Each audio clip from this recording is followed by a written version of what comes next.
Attila, the Turkish ruler, who lived the most glorious periods of the European Hun Empire between 434 to 453, brought the tribes living in Europe and both Roman empires to their knees. Let's take a closer look at Attila, who carried the lands of the Hun Empire to the heart of Europe and engraved his name in history with golden letters with the expedition he organized to Rome.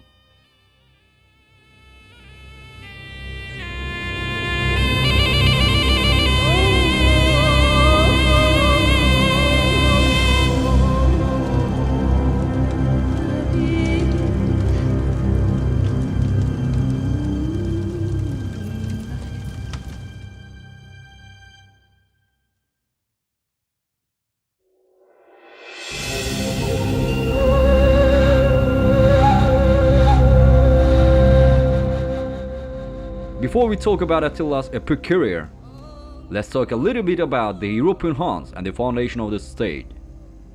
After the collapse of the great Hun State in 58 BC, most of the Huns who escaped from the Chinese pressure migrated to the west in time and began to seek new homelands for themselves. As a result of this journey that started from East Asia, they settled in the western parts of today's Kazakhstan, in the region between the Volga River and the Don River, in the middle of the 3rd century. Although the Huns who remained in the East Asia tried to resist the Chinese oppression, the increasingly solid and expanding Chinese raids made them give up after a while. At the turn of the 4th century, the remaining Huns began to migrate to the west, and the Hun population in Eastern Europe began to increase and spread to the west. This incident, which went down in history as the migration period, would cause the demographic structure of Europe to change completely. The Roman Empire was divided into two as East and West, and at the end of the First Age and the beginning of the Middle Ages. When the dates show the year 352, Khan, who brought the scattered Huns together, established the European Hun State, the first state of the Turks in Europe. The target of the Huns, who were the first Turkish people to migrate from East Asia to the West, was not only Europe. Some of the Huns who raided Mesopotamia via the Caucasus since 363 advanced to Malatya, Urfa, Cappadocia and Cilicia, while the other part advanced to Syria and Palestine. In this way, the Huns met and interacted with both Roman and Iranian cultures. Under the leadership of Balamir, who replaced Khan, who died in 370, the Huns began to expand to the west, first displacing the Alans and then the Ostrogoths and seizing their habitat. The Visigoths, whom the Huns were at their door, started to prepare for war by taking serious measures in order not to share the same fate with other tribes. However, the greatest achievement of the Huns, whom they would oppose, was their excellent use of horses and arrows. Huns were trained in horse riding from an early age. They ate, drank, and slept on horseback. That's why, while attacking the enemy, they would sit on a horse as if they were stuck on a horse, shoot arrows without regard to distance, and hit almost everything they shot, and people would disappear without even noticing them thanks to their speed. They would attack at the same time from many places with forces of 500 to 1,000 people and start the battle with an incredible number of arrow shots. In such a case, the attacking enemy couldn't see his way and would quickly disperse. Here, the Visigoths were also displaced by sharing the same fate with other tribes in the face of these overwhelming forces of the Huns, and had to take refuge in the Roman Empire. The Huns, now recognized by all of Europe, became neighbors with the Roman Empire, the greatest power of the time. Balamir Bey, the 15th generation grandson of Mete Han, died in the same year after leading the European Huns until 378. Yildiz Khan took his place. In this period, the borders of the Hun Empire reached the Don River in the east and the Danube River in the west. However, Yildiz Khan's eye was on the uniquely beautiful Carpathians. Although the Huns raided the Visigoths in 381 in order to seize the Carpathians, these raids were successfully repelled by the order of the Roman Emperor Theodosius the Great. Yildiz Khan forbade raids to Rome for a long time due to many casualties. However, Yildiz Khan, who took advantage of the Visigoths' revolt against Rome in 391, decided to attack Roman lands in December 391. While the Roman army was dealing with the uprising Visigoths, the defenseless Danube borders became an open door for the Huns. By entering the Roman lands over the frozen Danube River, tens of thousands of Huns, who raided Thrace and the Alps, turned the places they passed into a sea of blood. As a result of this incident, the Roman Empire was divided into two as Eastern Rome and Western Rome in order to better fight the Huns.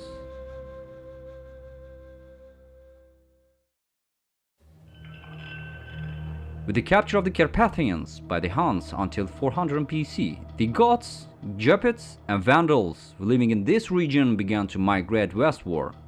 As a result, the Western Roman Empire faced a flood of people it had never encountered before.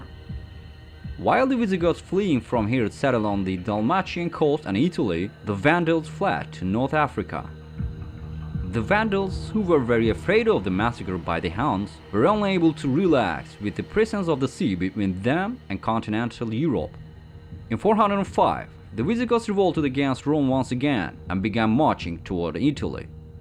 The Roman general Stilicho, who was incapable of suppressing the rebellion, desperately asked the Hun ruler Yulden for help in return for money. General Stilicho, who suppressed the rebellion in a short time with the help of the Huns, took the surviving Visigoths from the Dalmatian coast and settled them in southern Gaul. Thus, thanks to the Huns, the Italian peninsula was saved from destruction. The weakness of the Western Roman army against the rebellions during this period greatly increased the importance of the Huns in Europe. Therefore, long-lasting friendly relations were established between the Western Roman Empire and the Hun Empire. However, on the contrary, Yildiz Khan was constantly keeping Eastern Rome under pressure. In fact, he crossed the Danube once again in 409, burned down the Roman border cities, and threatened them as, "I will conquer all the way to where the sun goes down, unless they are taxed." However, he didn't live to realize this, and died in 410. When Yudin died in 410, the Western Roman-Hun alliance was maintained during the Catalaunian period, which replaced him. Eastern Rome was kept under pressure and taxes continued to be collected.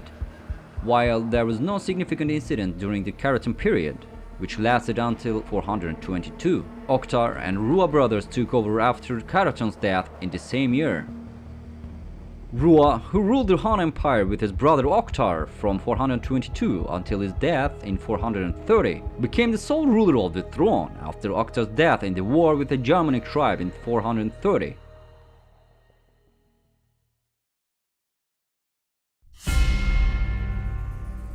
Rua, the most important leader of the Huns after Attila, remained loyal to Yudin's foreign policy and continued the alliance with the Western Roman Empire. On the other hand, in the first years of his power, he went on the first Balkan expedition by marching on Eastern Rome. Rua, who plundered the border cities and defeated the Eastern Roman army during this expedition, increased the annual tax it received from the Romans. Accordingly, the Eastern Romans would double the gold they sent each year. In 425, while the third Valentinius, who was 6 years old, came to the Western Roman throne, the second Theodosius, who did not accept this, took action to seize Western Rome. Western Roman Aetius, a diplomat and general at the same time, went to Rua to seek help from the Huns. Rua didn't refuse this request for help and sent an army of 60,000 men to Italy. Theodosius II, who learned that the Huns would defend Italy, was worried about this situation and immediately withdrew his forces. Western Rome both sent a large amount of gold and gifted the Pannonia region to the Hun Empire in response to this help of Rua. Cooperation between the Romans and the Huns during this period was beneficial to both sides, because the Huns were protecting Western Rome from both barbarian tribes and the Eastern Roman Empire, while Western Romans were sending tons of gold to the Huns. Although both sides were satisfied with the situation, the Eastern Roman Empire was extremely uncomfortable with this alliance. For this reason, Theodosius II began to provoke the tribes affiliated with the Huns and convince them about independence. Hearing the news of this incident, Rua planned an expedition to Constantinople, but this time he didn't live to die. The Eastern Romans, who were very happy at the death of the Rua and declared the day of the death of Rua as a feast, were unaware of what would happen to them. Because the throne of the Hun Empire, which was emptied from Rua, would be called the Whip of God, that is, Attila.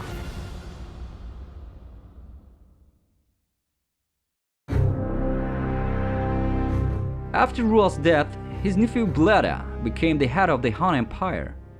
In fact, Attila, the younger brother of Bleda, was more skilled in state administration than his older brother.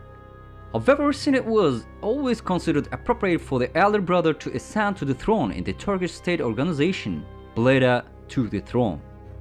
However, Bleda, who was aware of his brother's merits, took Attila with him and soon transferred most of the management to Attila.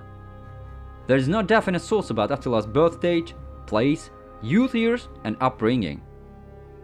It is estimated that he was born only when the Huns were on the banks of the Attila River, and he grew up with his father Munjuk and his uncle Rua. The issue of what the name Attila means and whether it is Turkish or not has always been a matter of debate. Some claimed that his name was Gothic, while others claimed that it was Turkish. As soon as Attila had a say in the administration, he immediately set out to complete the peace negotiations that were left unfinished during the Rua period. Arriving in the city of Margus near the Danube, he made the Roman ambassador accept his demands in the negotiations he participated in on his horse. According to this agreement, which went down in history as the Margus Peace Treaty, Eastern Rome will immediately release the Huns it captured.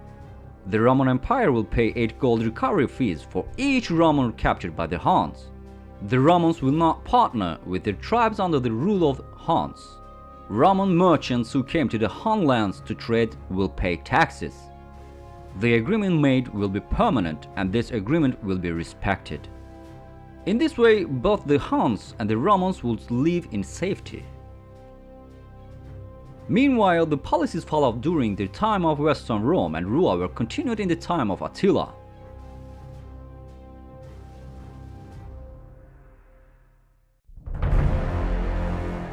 However, in the first period of his accession to the throne, Attila annexed today's Hungary, which was the Western Roman land, to the Hun lands and henceforth ruled his country from his palace here.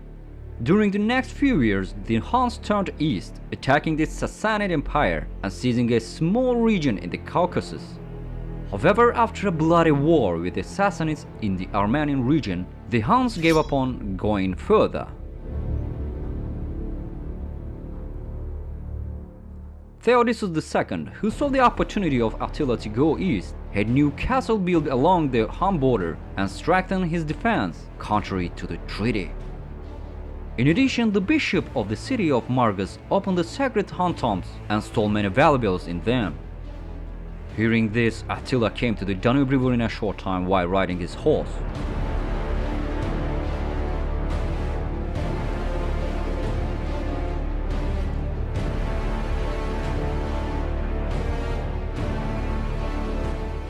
Through the envoy he sent, he demanded that the bishop be delivered immediately from Theodosius II and that the treasure of the city of Margus was given to him. However, when the emperor didn't comply with this request, an agreement could not be reached. Thereupon, Attila embarked on the first Balkan expedition on the Eastern Roman Empire with a large Hun army in 441. The Hun army, which crossed the Danube in a short time, destroyed all the new castles built by the Romans. Theodosius II, who started to worry about the opening of the road to Constantinople, asked for help from the Western Romans. In addition to a large indemnity, Attila, who began peace negotiations with the intervention of the Western Roman general Aetius, took his son as a hostage to the Hun palace to ensure that Theodosius II would abide by the terms of the treaty. Thereupon, Attila retreated from the occupied lands while the Eastern Roman Empire was saved from being destroyed. By 445, after the death of his brother Bleda, Attila was at the peak of his power. He dominated many tribes and brought both Roman empires to their knees. Stories, epics, legends were created for him. Legend has it that Attila found the swords of Ares, the god of war, and thus became an invisible ruler. This invented epic tale earned Attila the nickname the Whip of God.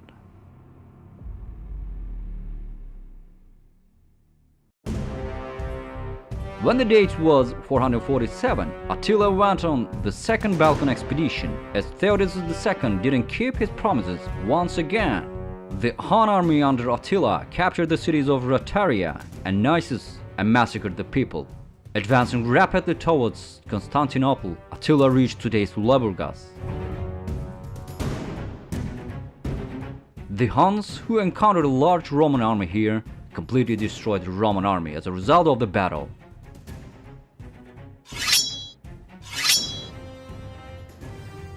Theodosius II immediately appointed an envoy and offered peace to Attila. According to the Peace of Anatolius, Attila demanded a large war indemnity from the Romans. Attila, who was thinking of returning back because he didn't have the opportunity to demolish the walls of Constantinople, withdrew, leaving the occupied lands as a result of this agreement. Although Theodosius II had to accept these terms, he began to plan to assassinate Attila, who was having trouble paying the tax. However, this plan was never put into action. By 448, Attila had changed his political thinking against Western Rome and was making expedition plans. As of 440, aid to Western Rome was also gradually cut off. The Roman general Attila, who had been an ally of the Huns since the time of Eugen, was aware of developments and knew that their turn would come. Therefore, he was trying to strengthen his army by recruiting soldiers from barbarian tribes against Attila. From 448 onwards, storm clouds were increasing over Western Rome. The death of Eastern Roman Emperor Theodosius II further encouraged Attila.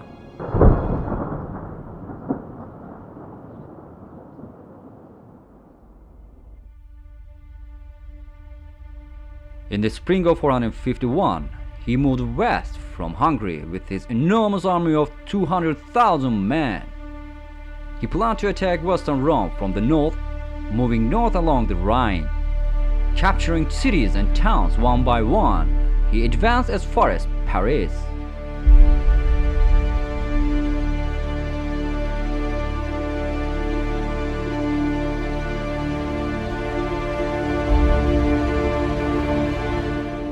Meanwhile, Attila, taking the Visigoths with him, moved towards the Gaul with an army of 200,000 men.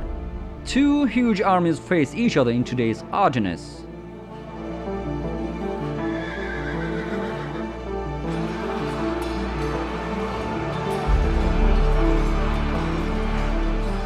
As a result of the very bloody Battle of the Catalaunian Plains, both sides suffered heavy losses, and there is not enough information about the outcome of the war. Although the Huns were the winner according to majority, Attila retreated to Hungary for an unknown reason after the war.